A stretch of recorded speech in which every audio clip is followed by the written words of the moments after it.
একবার সক্রেটিসের কাছে তার এক স্টুডেন্ট গেছিল, দিকে জিজ্ঞেস করতেছিল সক্রেটিস স্যারকে যে স্যার আমি আসলে সফল হবো কিভাবে। তখন সক্রেটিস বললো যে তোমার ডিজায়ার লাগবে, চলো ডিজায়ারটা করি তোমার, দেখাই তোমাকে।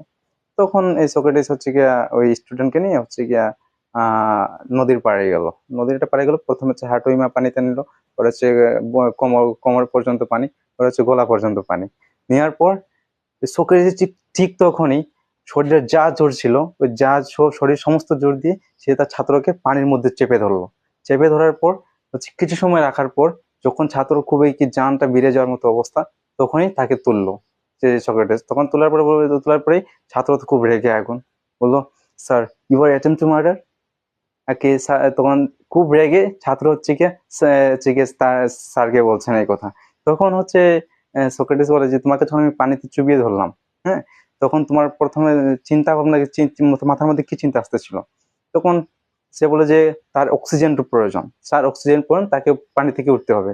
তখন সক্রেটিস বলে তোমার কি এছাড়া আর কোনো চিন্তা ছিল না? তোমার ফ্যামিলি, মা বাবার চিন্তা বা অন্য কোনো আদার্স কোনো চিন্তা আসতেছিল না? বলে না, আমার তখন হচ্ছে কি একটাই চিন্তা ছিল, সেটা হচ্ছে কি আমার পানি থেকে উঠতে হবে।